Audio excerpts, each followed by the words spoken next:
နောက်ရဒီမှာဒီစတုကနိဗ္ဗာန်အပရိဟာနိယတုယကျင့်ကြံအားထုတ်ခြင်း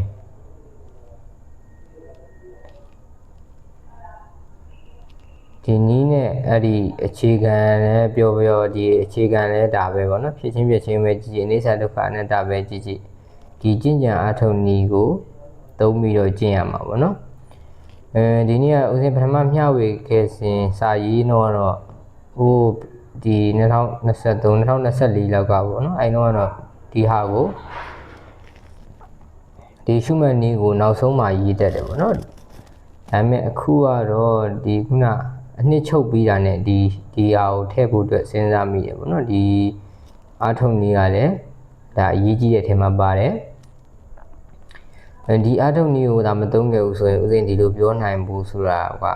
ဥမာအချိန်ကြာတာလည်းဖြစ်ကောင်းဖြစ်နိုင်တယ်ဒါမှမဟုတ်လုံးဝလည်းဒီဘာရတော့ရဒိဋ္ဌိဒိဋ္ဌမတ္တနည်းကိုဒီလိုမျိုးပေါ့နော်ပြောနိုင်ဖို့ဖြစ်ချင်မှလည်းဖြစ်နိုင်လိမ့်မယ်ပေါ့နော်အဲကြောင့်ဒီ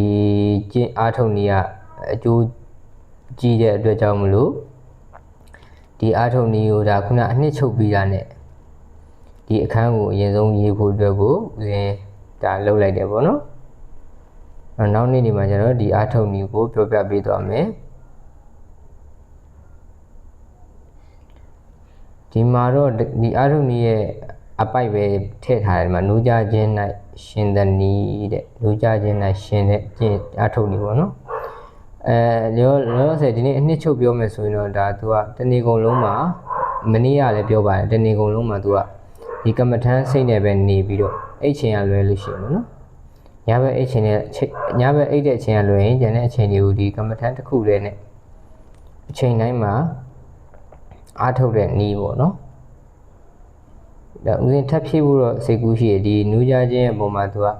ဒီတုတ်တန်ရဲ့၄ခုအချက်၄ချက်ပါတာပေါ့နော်နူးကြခြင်းကတော့နောက်ဆုံးတစ်ခုပေါ့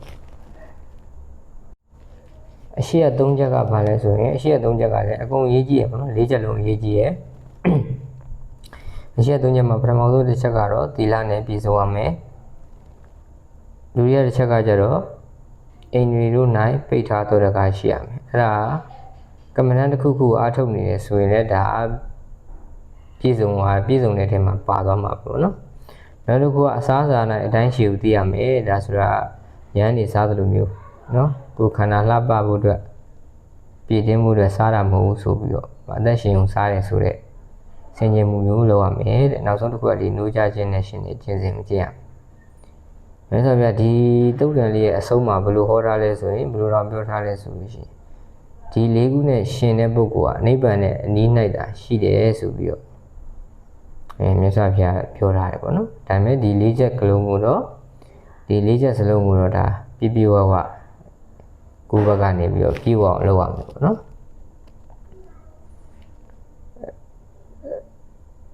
နောက်နေ့မှာဒီထက်ပိုပြီးတော့အသေးစိတ်ဒီနည်းကိုပြောပြပေးပါမယ်ဒါကတော့အခြေခံပေါ့နော်မဟုတ်အခြေခံမဟုတ်ပါဘူးဒါကတော့အနှစ်ချုပ်ပေါ့